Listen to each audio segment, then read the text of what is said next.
वालेकुम दोस्तों। तो यार क्या हाल है। आज की इस वीडियो में हम 2015 के फाइनेंशियल स्टेटमेंट का बैलेंस शीट का पार्ट करेंगे। ठीक है, इससे पहले ये जो दिख रहा है आपको ये क्वेश्चन है। ठीक है, फाइनेंशियल स्टेटमेंट का क्वेश्चन है। और इससे पहले हमने ऑलरेडी क्लोजिंग एंट्रीज, ठीक है, ये आ गई आपकी क्लोजिंग एंट्रीज और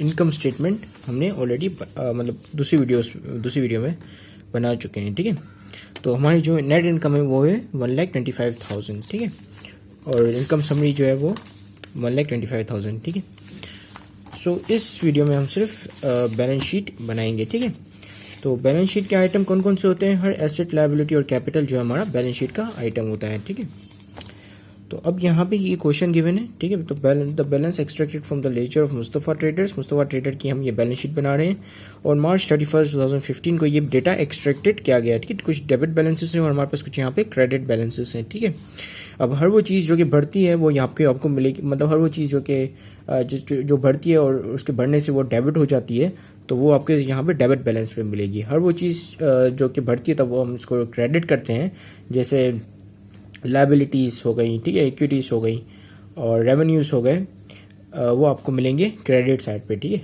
और एसेट्स हो गए और एक्सपेंसेस हो गए, वो जब भी बढ़ते हैं तो वो क्या होते हैं, डेबिट होते हैं, तो यहाँ पे वो आपको यहाँ मिलेंगे। ठीक है, तो हमें यहाँ पर जो है वो एसेट्स चाहिए, इक्विटीज़ चाहिए और लायबिलिटीज़ चाहिए। ठीक है, हम यहाँ पे रेवेन्यू और एक्सपेंसेस को नहीं देखेंगे। ठीक है, क्योंकि वो इनकम स्टेटमेंट का आइटम है और हम बैलेंस शीट बना रहे हैं और बैलेंस शीट के आइटम में बैलेंस शीट के आइटम जाएंगे, जाहिर सी बात है। ठीक है, तो हमारे पास हम यहाँ पे हमें देखने एसेट्स हमारे। ठीक है, तो सबसे पहले हम क्योंकि बैलेंस शीट इस तरह बनती है, उसकी फॉर्मेट कुछ ये होता है। ठीक है, एक तरफ आप एसेट बनाते हो, आपके फिक्स्ड एसेट और वेरिएबल एसेट्स आते हैं और दूसरी तरफ आपकी लायबिलिटीज और कैपिटल आती है। ठीक है, so let's start with our assets. ठीक है, तो एसेट में आपके पास एक कैश है 1 लाख का। ठीक है, अब देखेंगे कि इसके रिगार्डिंग कोई आपके पास एडजस्टमेंट तो नहीं है, तो कैश के रिगार्डिंग कोई भी एडजस्टमेंट नहीं है। ठीक है, तो हम डायरेक्ट यहाँ पे कैश ही लिख लेंगे। ठीक है, तो कैश आ जाएगा हमारा 1 लाख का।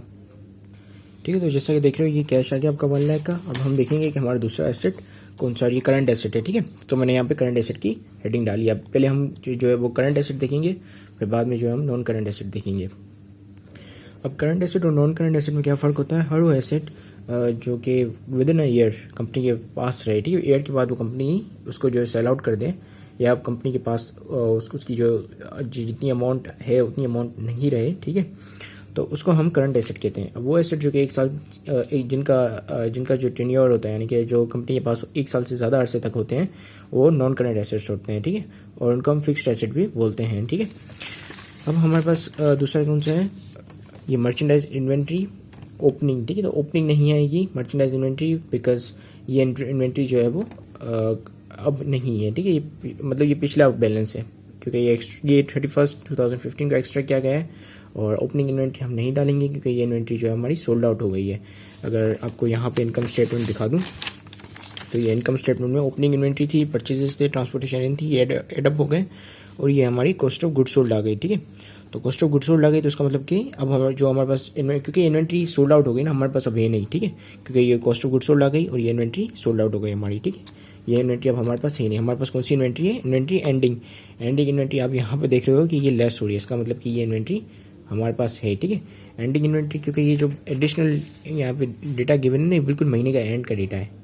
ठीक है, अगर महीने के एंड में लिखा हो ना कि आपके पास जो इन्वेंट्री है 1 लाख रुपीज़ की, तो इसका मतलब कि ये इन्वेंट्री आपके पास बची हुई है। ठीक है, एंडिंग इन्वेंट्री वो इन्वेंट्री जो कि बच जाती है, सोल्ड नहीं होती है। ओपनिंग इन्वेंट्री वो इन्वेंट्री होती है जो कि सोल्ड हो जाती है। ठीक है, तो बैलेंस शीट में हमेशा एंडिंग इन्वेंट्री जाती है, ओपनिंग इन्वेंट्री नहीं जाती। ठीक है, क्योंकि वो इन्वेंट्री सोल्ड हो गई, वो हमारे पास नहीं है, बिजनेस के पास नहीं है, तो बिजनेस कहाँ कैसे अपनी एसेट उसको डिक्लेयर कर सकती है। ठीक है, so all right, let's put it down in our balance sheet. ठीक है, तो ये इन्वेंट्री आ गई। अब हम देखेंगे कि इसके अलावा हमारे पास कौन कौन से एसेट्स हैं। ठीक है, ऑफिस इक्विपमेंट ये हमारा नॉन करंट एसेट है, ये फिक्स्ड एसेट है। ठीक है, करंट एसेट नहीं, अभी हम फिलहाल सिर्फ करंट एसेट लिख रहे हैं। ठीक है, फिर हैं परचेजेस, तो ये भी सोल्ड आउट हो गए, जैसा कि हमें आपने यहाँ पे इनकम स्टेटमेंट में अगर आप देख पाओ तो ये परचेजेस हमने ओपनिंग इन्वेंट्री के साथ ही लिख के और फिर इसकी जो कॉस्ट ऑफ गुड्स सोल्ड निकाल दी थी। ठीक है, तो कॉस्ट ऑफ गुड्स सोल्ड क्या होता है कि हर वो तमाम इन्वेंट्री की कॉस्ट जो कि सोल्ड आउट हो गई। ठीक है, तो ये इन्वेंट्री भी परचेजेस भी हमारे सोल्ड आउट हो गए, तो ये भी हमारे पास नहीं है अभी कंपनी के पास। ठीक है,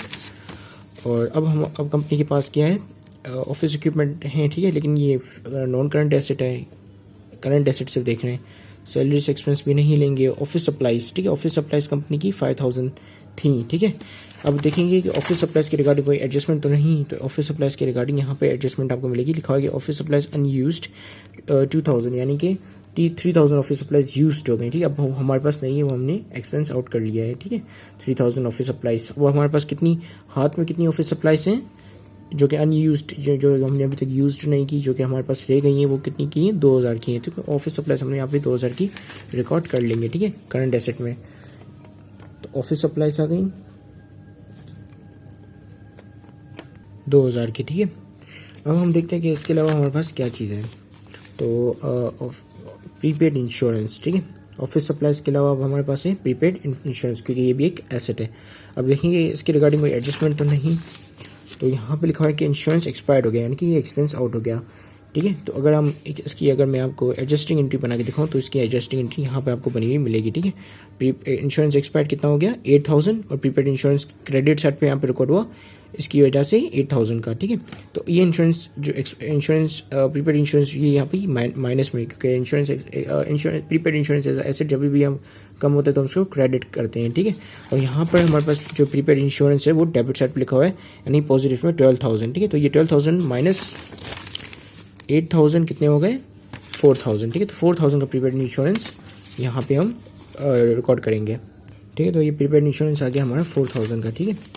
अब हम देखते हैं हम इसके अलावा हमारे पास कौन सा करंट एसेट है, ठीक है। तो हमारे पास अकाउंट रिसीवेबल्स हैं 2 लाख के, ठीक है। हम देखेंगे अकाउंट रिसीवेबल के रिगार्डिंग कोई हमारे पास एडजस्टमेंट है, तो अकाउंट रिसीवेबल के रिगार्डिंग हमारे पास कोई भी एडजस्टमेंट नहीं है, ठीक है। तो हम यहाँ पे अकाउंट रिसीवेबल 2 लाख के एज इट इज ही लिख लेंगे, ठीक है, 2 लाख के अकाउंट रिसीवेबल्स। अच्छा, वैसे तो इसका जो प्रॉपर तरीका होता है लिखने का वो ये होता है कि आपने जो मोस्ट लिक्विड एसेट है ना वो सबसे पहले लिखना होता है, फिर जो उसके बाद जितना लिक्विड एसेट है वो उसके बाद लिखना होता है, ठीक है। जैसे अगर यहाँ पे मोस्ट लिक्विड एसेट कैश है, ठीक है, कैश को आप किसी भी एसेट में कन्वर्ट कर सकते हो, यानी कि इसके पास मोस्ट लिक्विडिटी है, ठीक है। फिर हमारे पास दूसरा एसेट है जो कि मोस्ट लिक्विड होता है, वो अकाउंट रिसीवेबल्स होता है, ठीक है। तो ऑलवेज कैश के बाद ही अकाउंट रिसीवेबल्स आते हैं, और उसके बाद जो है ये इन्वेंट्री, ऑफिस सप्लाईज, प्रीपेड, ये तमाम चीज़ें आती हैं, ठीक है। क्योंकि यहाँ पे जो है ये प्रीपेड अकाउंट रिसीवेबल्स जो है वो काफ़ी मुझे काफ़ी मतलब नीचे मिले, तो जिसके वजह से मैंने यहाँ पे रिकॉर्ड नहीं किए, लेकिन आप जो है वो इसको हमेशा इसको लिक्विडिटी के वाइज एसेट्स को, अपने करंट एसेट्स को सिक्वेंस करना, ठीक है। लिक्विडिटी यानी कि एक एसेट की ability to convert in another asset, ठीक है। एक एसेट की लिक्विडिटी कहते हैं एक एसेट की एबिलिटी को कि वो दूसरे एसेट पे फौरन कन्वर्ट हो जाए, ठीक है, यूं कन्वर्ट हो जाए। तो जब एक एसेट के पास मतलब इतनी पावर होगी कि वो दूसरे एसेट में 2 मिनट में कन्वर्ट हो सकता है, तो वो एसेट जो कि मोस्ट लिक्विड होगा, ठीक है। मोस्ट लोग अगर आप पूछोगे लोगों से कि क्या लिक्विडिटी क्या होती है, तो वो बोलेगा कि एसेट की एबिलिटी कैश में कन्वर्ट होने की, ठीक है। तो कैश में कन्वर्ट होने की नहीं, किसी भी एसेट में कन्वर्ट होने की, लेकिन जल्दी फौरन कन्वर्ट होने की, ठीक है। तो उसको हम कहेंगे लिक्विड एसेट, ठीक है। तो अब हमारे पास अकाउंट रिसीवेबल्स भी आ गए। अब देखेंगे कि इसके अलावा हमारे पास और क्या कौन सा करंट एसेट है, ठीक है। और करंट एसेट यहाँ पे नहीं है, तो ये हमारे पास टोटल करंट एसेट मतलब सारे करंट एसेट आ गए। तो अब हम इनका टोटल निकाल लेंगे, ठीक है। अच्छा, इससे पहले कि टोटल करें हम एक दफ़ा एडजस्टमेंट में देख लेते हैं कि वहाँ पे कोई हमारे पास करंट एसेट ना हो, ठीक है। तो यहाँ पर आपके पास कमीशन अक्रूड है, ठीक है। कमीशन अक्रूड यानी कि ये रिसीवेबल है। रिसीवेबल कैसे ही हमें अक्रूड का, पहले अक्रूड का मतलब जानते हैं कि अक्रूड का मतलब क्या होता है, ठीक है। तो अक्रूड का मतलब होता है बेसिकली कोई भी ऐसी चीज़ जो कि आनी हो, ठीक है, या जानी हो, या कोई भी ऐसी चीज़ जो कि ड्यू हो, बेसिकली रिमेनिंग हो, या उसका आना रिमेनिंग हो या उसका जाना रिमेनिंग हो, ठीक है, उसको हम कहेंगे अक्रूड। अब कैसे पता चलेगा कि ये जो इसके आगे अकाउंटिंग आइटम लिखा हुआ है, जैसे कमीशन, इनकम कमीशन लिखा हुआ है कि ये इस बिजनेस को आना है या जाना है, ठीक है, इसका रिसीवेबल है या पेबल है। तो ये इस तरह पता चलेगा कि आप देखोगे इसकी पिछले की जो ट्रांजैक्शन या पिछले के जो आइटम्स हैं कि कंपनी का जो ये अकाउंटिंग आइटम है इसको कंपनी किस तरह ट्रीट करती है, आया ये कंपनी का ये रिसीवेबल होता है या कंपनी इसको पे करती है, ठीक है। कंपनी या तो फिर इस आइटम को हमेशा रिसीव करती है या तो फिर कमीशन इस आइटम को जो है कंपनी पे करती है, ठीक है। अगर वो कंपनी पे करती है तो उसका मतलब कि ये पेबल होगा, ठीक है। कंपनी अगर उसको ऑलवेज पे करती है, अगर कंपनी इसको रिसीव करती है, ये कंपनी का रेवेन्यू है, तो उसका मतलब कि ये रिसीवेबल होगा। तो यहाँ पर अगर आप देखो तो लिखा है कि कमीशन इनकम। अब इनकम हम उस चीज़ को कहते हैं जो कि हमारा रेवेन्यू होता है, ठीक है, जो कि कंपनी रिसीव करती है। तो कंपनी अगर कमीशन इनकम को रिसीव करती है तो उसका मतलब कि ये कमीशन अक्रूड जो है वो रिसीवेबल है, कमीशन रिसीवेबल है, ठीक है। तो कमीशन रिसीवेबल कितना है 1000 का, ठीक है। तो हम 1000 का यहाँ पे कमीशन रिसीवेबल लिख लेंगे। अब आप सोच रहे होगे कि कमीशन इनकम जो है ये 4000 की, ये हम मिलाकर क्यों नहीं लिख रहे? तो ये हमारा रेवेन्यू है, बैलेंस शीट में रेवेन्यू नहीं आता, ठीक है। बैलेंस शीट में क्या आते हैं? रिसीवेबल्स आते हैं, बैलेंस शीट में एसेट्स आते हैं। अब जो रिसीवेबल है वो हमारा एसेट है, ठीक है। तो जिसके वजह से कमीशन रिसीवेबल जो है वो जाएगा कितने का? सिर्फ 1000 का, ठीक है। अब कमीशन इनकम बैलेंस शीट का आइटम नहीं, वो इनकम स्टेटमेंट का आइटम है। तो हमने जो कि यहाँ पे इसको इनकम स्टेटमेंट में रिकॉर्ड किया हुआ है, ठीक है। ये अगर यहाँ पे आप देखो, ये रहा कमीशन इनकम, और ये जो कि रिसीवेबल आना था उसको भी ऐड करके हमने यहाँ पे इसको पूरा 5000 रिकॉर्ड किया है, ठीक है। क्योंकि वो भी हमारा रेवेन्यू है, आएगा तो सही वो भी, ठीक है, लेकिन अभी रिसीवेबल है, आया नहीं है अभी तक, ठीक है। तो जिसके वजह से हमने 5000 लिखा है यहाँ पर, ठीक है। तो यहाँ पर हम जो बैलेंस शीट है यहाँ पर सिर्फ हम कमीशन रिसीवेबल लिखेंगे, ठीक है। तो कमीशन रिसीवेबल यहाँ पे लिख लेते हैं 1000 का। तो अब हमारी जो करंट एसेट है जाके पूरे हो गए, ठीक है। तो हम क्या करेंगे? कैलकुलेट करेंगे इसको। तो सबसे पहले आएगा 1 लाख प्लस फिर 1 लाख, फिर आएगा हमारे पास 2000, फिर आएगा हमारे पास 4000, फिर आएगा हमारे पास 2 लाख, फिर आएगा हमारे पास 1000, ठीक है। तो कितना हो गया? ये हो गया 4,07,000, देखें, ठीक है। 1 लाख 2000 4000 2 लाख 1 लाख, और आई मीन 1000, तो ये आ गया 4,07,000, ठीक है। तो हमारे पास ये आ गया टोटल करंट एसेट, ठीक है। तो यहाँ पर हम लिख लेंगे टोटल करंट एसेट्स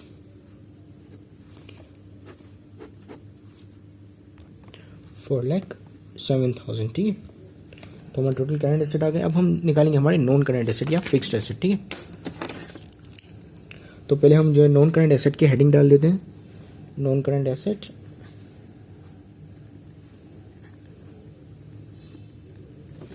ठीक है। अब नॉन करंट एसेट में हमारे पास ऐसे एसेट होंगे जो कि एक कंपनी के पास एक अरसे से यानी कि 1 साल से ज़्यादातर मतलब ज़्यादा रहते हैं, ठीक है। मतलब कंपनी जो है उनको with in a year liquidate नहीं करती, ठीक है। वो 5 साल 3 साल 2 साल इस तरह करके कंपनी के पास ही होते हैं। कंपनी श्योर होती है कि ये मेरे पास 1 साल से ज़्यादा अरसे तक रहेंगे, ठीक है। तो अब देखते हैं कि हमारे पास कौन कौन से फिक्स्ड एसेट्स हैं, ठीक है, या नॉन करंट एसेट्स। तो सबसे पहले हमारे पास ऑफिस इक्विपमेंट है 3 लाख का, और दूसरा है हमारे पास फर्नीचर 1,73,000 का। तो पहले हम जो ऑफिस इक्विपमेंट को यहाँ पे रिकॉर्ड कर लेते हैं। तो सबसे पहले आ गया हमारे पास ऑफिस इक्विपमेंट, ठीक है। कितने के थे ऑफिस इक्विपमेंट थे हमारे पास? ऑफिस इक्विपमेंट थे हमारे पास 3 लाख के, ठीक है। 3 लाख के ऑफिस इक्विपमेंट है, तो यहाँ पे हम लिख लेंगे 3 लाख, ठीक है। अब हम देखेंगे कि ऑफिस इक्विपमेंट पे कोई डेप्रिसिएशन है, तो यहाँ पे अगर आपको डेप्रिसिएशन जो हमेशा क्रेडिट बैलेंसेस में आपको मिलेगा, अलाउंस फॉर डेप्रिसिएशन, ठीक है। तो यहाँ पे अगर आप देखें तो आपके पास ये allowance for depreciation on office equipment कितना? 25,000 का, ठीक है। अलाउंस फॉर डेप्रिसिएशन कितना है आपका? 25,000 का। अब आप देखोगे कि एडजस्टिंग में कोई डेप्रिसिएशन एक्सपेंस तो नहीं है अलाउ इक्विपमेंट पे। तो यहाँ पर डेप्रिसिएशन एक्सपेंस ऑन इक्विपमेंट है for the year was estimated 5,000, ठीक है। तो अगर आप इस डेप्रिसिएशन एक्सपेंस की एंट्री बनाओगे तो एक एंट्री क्या बनेगी? ये एंट्री मैंने नहीं बनाई, तो यहाँ पे मैं बना लेता हूँ।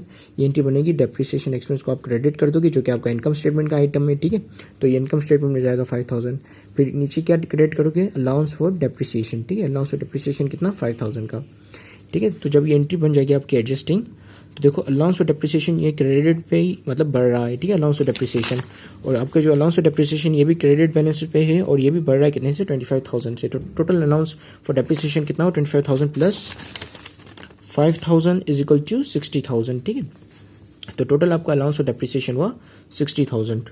अभी allowance for depreciation income statement का आइटम नहीं है, तो जिसकी वजह से हमने सिर्फ इनकम स्टेटमेंट में डेप्रिसिएशन एक्सपेंस लिखा है, ठीक है। सिर्फ 5,000 का डेप्रिसिएशन एक्सपेंस अगर आप यहाँ पर देख पाएँ तो, ठीक है। तो इनकम स्टेटमेंट का आइटम क्या होता है? अलाउंस फॉर डेप्रिसिएशन, जो कि पूरे एसेट से कटता है। और अलाउंस फॉर डेप्रिसिएशन क्या होता है? यानी कि ये पिछले महीनों का अक्यूमुलेटेड डेप्रिसिएशन होता है। पिछले महीनों का जो भी हमने या पिछले सालों का जो भी हमने डेप्रिसिएशन एक्सपेंस निकालते गए उन सबका जमा किया हुआ डेप्रिसिएशन को हम कहते हैं अलाउंस फॉर डेप्रिसिएशन। और ये जाके डायरेक्ट एसेट को मतलब एसेट को कम करता है, ठीक है। डायरेक्ट जाके वो हमारे फिक्स्ड एसेट को घटा देता है, ठीक है। तो हमारा फिक्स्ड एसेट क्या है यहाँ पर? हमारा फिक्स्ड एसेट यहाँ पे 3 लाख है, और फिर हम उसको लेस करेंगे अलाउंस फॉर डेप्रिसिएशन से, ठीक है। कितने का जाएगा? पहले था 25,000, ठीक है। अलाउंस फॉर डेप्रिसिएशन यहाँ पे था 25,000, तो यहाँ पे हमारे पास अलाउंस फॉर डेप्रिसिएशन बढ़ गया 5,000 से, ठीक है। तो यानी कि कितना हो गया ये? 25 प्लस 5 30,000। तो 30,000 पूरा यहाँ पे अलाउंस फॉर डेप्रिसिएशन निकलेगा, ठीक है। तो 30,000 को हम यहाँ पे लेस माइनस में लिख देंगे, ठीक है। लेस करेंगे यानी माइनस में लिख देंगे। अब हमारे पास इसके अलावा और कोई नॉन करंट या फिक्स्ड एसेट है, तो हमारे पास इसके अलावा फर्नीचर है कितने का, 1,73,000 का, ठीक है, फर्नीचर। तो इस फर्नीचर के हवाले से हमारे पास कोई डेप्रिसिएशन की एंट्री नहीं है, ठीक है, यहाँ पर भी कोई भी डेप्रिसिएशन नहीं है फर्नीचर के हवाले से। तो फर्नीचर को हम एज इट इज ही लिख लेंगे, कितने का ये फर्नीचर, 1,73,000 का, ठीक है। तो यहाँ पे हम लिख लेंगे फर्नीचर कितने का, 1,73,000 का, ठीक है। अब हम यहाँ पे इनको सम कर देंगे तो ये हमारे पास टोटल फिक्स्ड एसेट आ जाएगा, ठीक है। तो late me just get my calculator. तो पहले आ गई 3 लाख माइनस 30,000 प्लस 1,73,000, ठीक है। तो ये कितने आ गए, 44,000, आई मीन 4,43,000, ठीक है, 4,43,000। तो हम इसको लिख लेते हैं 4,43,000, ठीक है। अब हम 4,07,000 को प्लस कर देंगे 4,43,000 से, तो हमारे पास टोटल एसेट्स आ जाएंगे, ठीक है। So let me just get my calculator, I mean grab my calculator. So ये आ गया 4,07,000 प्लस 4,43,000, ठीक है, और ये आ गया हमारे पास 8,50,000, ठीक है। 4,07,000 प्लस 4,43,000 इज इक्वल टू 8,50,000। तो हमारे 8,50,000 जो है वो टोटल एसेट्स हैं, ठीक है। तो ये आ गया 8,50,000 टोटल एसेट्स, ठीक है। अब हम आ जाते हैं हमारी लायबिलिटी और कैपिटल के ऊपर, ठीक है। तो लायबिलिटी और कैपिटल आपको मिलेगा क्रेडिट बैलेंस में, क्योंकि लायबिलिटी जब भी बढ़ती है तो हम उसको क्या करते हैं, क्रेडिट करते हैं। और इसी तरीके से हमारा जो इक्विटी या कैपिटल जब भी बढ़ता है तो हम उसको क्या करते हैं, क्रेडिट करते हैं, ठीक है। तो ये आपको ज़्यादातर क्रेडिट बैलेंसेस में मिलेगा, बल्कि मिलेगा ही क्रेडिट बैलेंस में, ज़्यादातर नहीं, एग्जैक्टली 100% आपको ये क्रेडिट बैलेंस में मिलेगा, ठीक है। डेबिट बैलेंस में इसकी वजह से क्या कर वो लोगों को ये पता नहीं होता, ठीक है, स्टूडेंट्स को ये पता नहीं होता और वो पैनिक कर जाते हैं। आई मीन इस तरह नहीं पैनिक कर जाते हैं एग्जाम्स में, ठीक है। एग्जाम्स में मतलब उनको पता नहीं होता और वो अपना बहुत ही ज़्यादा टाइम वेस्ट कर जाते हैं, क्योंकि वो बार बार डेबिट के बैलेंसेस में देख रहे होते हैं कहाँ है इक्विटी, और मतलब इनको ढूंढने में काफ़ी टाइम लग जाता है। तो जिसकी वजह से मैं आपको बता रहा हूँ कि हमेशा आपको अगर ये इस तरह दिया हो, ट्रायल बैलेंस दिया हो, ठीक है, ये बेसिकली ट्रायल बैलेंस है, क्योंकि ये बैलेंस भी हुआ हुआ है यहाँ पे टोटल लिखा हुआ है, ठीक है, ट्रायल बैलेंस है ये। ट्रायल बैलेंस अगर आपको ट्रायल बैलेंस दिया हो तो वेल एंड गुड है, ठीक है। फिर आपने जल्दी जल्दी ढूंढना है, जल्दी जल्दी आइटम्स निकालने, ठीक है, बैलेंस शीट के आइटम जल्दी जल्दी निकालने, इनकम स्टेटमेंट के आइटम जल्दी जल्दी निकालने, एडजस्टमेंट जल्दी जल्दी से करनी है, ठीक है, ताकि आपका ये क्वेश्चन पूरा हो जाए और आपके इंशाल्लाह जो है वो 93 या 92 से मतलब 90 से अबव मार्क्स आए, ठीक है। तो अब हमारे पास जो है वो आपके यहाँ पर हमारे पास, हाँ, क्रेडिट साइड पर हम देखेंगे कि हमारे पास कौन कौन से लायबिलिटीज़ और कौन कौन से इक्विटीज़ हैं, ठीक है। तो लायबिलिटीज़ आपके पास पहली है अकाउंट्स पेबल है कितने की, 1,70,000 की, ठीक है। इसके रिगार्डिंग कोई एडजस्टमेंट तो नहीं, तो इसके रिगार्डिंग हमारे पास कोई भी एडजस्टमेंट नहीं है, ठीक है। तो हम डायरेक्ट जो है वो अकाउंट्स पेबल यहाँ पे लिख लेते हैं अपनी लायबिलिटीज़ में, ठीक है। तो हमारे पास आ गई अकाउंट्स पेबल, AP लिख रहा हूँ फॉर शॉर्ट, ठीक है, 1,70,000 की, ठीक है। अब हम देखेंगे इसके अलावा हमारे पास कौन सी लायबिलिटी है। तो अकाउंट्स पेबल के अलावा आपके पास है ये कमीशन इनकम, ये तो रेवेन्यू है आपका, ठीक है। फिर देखते हैं कोई आपके पास कोई लायबिलिटी एडजस्टमेंट में तो नहीं। तो यहाँ पे सैलरीज पेबल है कितने की, 5,000 की, ठीक है। 5,000 की सैलरीज भी आप यहाँ पे लिख लोगे, ठीक है। तो यहाँ पे हम लिखेंगे सैलरीज पेबल 5,000 की, ठीक है। अब हमारे पास इसके अलावा और कोई लायबिलिटी नहीं है, ठीक है, क्योंकि यहाँ पर सिर्फ एक अकाउंट पेबल थी और यहाँ पर एक सिर्फ सैलरीज पेबल थी, ठीक है, क्योंकि कमीशन अक्रूड तो ये तो हमारे रिसीवेबल है। अब हम देखेंगे कि हमारी कैपिटल कितना है, ठीक है। तो कैपिटल हम यहाँ पे टोटल लायबिलिटीज़ नहीं कर रहे हैं, डायरेक्ट कैपिटल लिख रहे हैं बिकॉज काफ़ी जो टाइम काफ़ी शॉर्ट है, ठीक है। तो मुस्तफ़ा के कैपिटल कितना है, 6 लाख, ठीक है। तो 6 लाख कैपिटल है और कैपिटल के अंदर क्या हो जाता है, हमारा इनकम क्लोज हो जाती है, ठीक है, मतलब इनकम को हम ऐड कर लेते हैं। तो यहाँ पे मैं कैपिटल की हेडिंग डालता हूँ कैपिटल, ठीक है। और फिर मुस्तफ़ा का कैपिटल कितना है, 6 लाख, ठीक है। 6 लाख जो है वो मुस्तफ़ा का कैपिटल है। तो मुस्तफ़ा कैपिटल आ गया यहाँ पर 6 लाख, ठीक है। अब हम देखेंगे कि हमारा ड्राइंग्स कितनी और इनकम कितनी है, ठीक है। तो पहले हम क्या करते हैं, इनकम ऐड कर लेते हैं इसके अंदर। तो हमारे पास यहाँ पे नेट इनकम है 1,25,000, ठीक है, ये इनकम स्टेटमेंट है, ये मैं पिछली वीडियो में बना चुका हूँ ऑलरेडी, ठीक है। तो ये 1,25,000 हमारी इनकम है, तो हम इसको क्लोज कर देंगे, ठीक है। यहाँ पे ऐड कर देंगे, ऐड नेट इनकम, ठीक है। कितनी 1,25,000 हमारी नेट इनकम है, ठीक है। अब हमारी ड्राइंग्स कितनी है, ड्राइंग्स भी देखनी है हमने। तो ड्राइंग्स आपको यहाँ पे नहीं मिलेंगी बल्कि आपको यहाँ मिलेंगी, ठीक है, क्योंकि काउंटर कैपिटल अकाउंट होता है, यानी कि कैपिटल को घटाता है, ठीक है, कैपिटल में से निकलती है ड्राइंग्स। ऑब्वियसली जब हमारा जो सोल प्रोप्राइटर है वो विड्रॉल करता है तो वो अपने कैपिटल को कम कर रहा होता है, ठीक है, मतलब ड्राइंग्स कर रहा होता है। तो ड्राइंग्स कितने की हुई है 50,000 की, तो ड्राइंग्स जो हम यहाँ पे लेस कर देंगे, ठीक है। तो यहाँ पे हम लिखते हैं ड्राइंग्स 50,000 की, ठीक है। तो ये मैंने ब्रैकेट में लिख दी, इसका मतलब कि ये लेस हो रही है, ठीक है, में से। अब हम इन सबका सम ले लेंगे, इन सबको टोटल कर देंगे, तो हमारे पास क्या आ जाएगी, टोटल लायबिलिटीज़ प्लस कैपिटल, ठीक है। तो ये हम सम कर लेते हैं, और अगर हमारी जो बैलेंस नहीं आएगी तो उसका मतलब कि कहीं ना तो कहीं पे मिस्टेक हुई है, ठीक है। अगर ये बैलेंस आ गई है, यानी कि ये तो इसका टोटल जो है मेरे पास क्या आना चाहिए, 8,50,000 आना चाहिए, ठीक है। अगर ये बैलेंस नहीं आता है, 8,50,000 नहीं आता है, तो उसका मतलब कि मैंने यहाँ पे कहीं पे मिस्टेक की है, ठीक है। तो लेट्स कैलकुलेट इट, ठीक है। सबसे पहले मेरे पास 1,70,000, फिर मेरे पास 5,000, then I have 6 lakh, and then I have 1,25,000, and then I have -50,000। तो जैसा कि आप देख रहे हैं कि ये मेरा बैलेंस आ रहा है 8,50,000, तो इसका मतलब कि मैंने ये क्वेश्चन सही किया है, ठीक है। तो आप जैसा कि देख रहे हैं यहाँ पर 1,70,000 प्लस 5,000, ठीक है, 1,75,000, और ये ब्लर हो गया, ओके, सही हो गया, ठीक है। सो ये 5 लाख, फिर आ गया ये 6 लाख, फिर आ गया ये 1,25,000, फिर आ गया ये 50,000 जो कि मैंने माइनस में लिखा है, ठीक है। तो ये आ गया हमारे पास 8,50,000। तो हम यहाँ पे 8,50,000 लिखकर इसको बैलेंस कर देंगे, और इसी के साथ ये वीडियो खत्म होती है। Thank you for watching this video, have a great day and अल्लाह हाफिज़, ठीक है। यहाँ पे मैं एक थैंक यू लिख लेता हूँ, to give you a proper thank you for watching this video, ठीक है।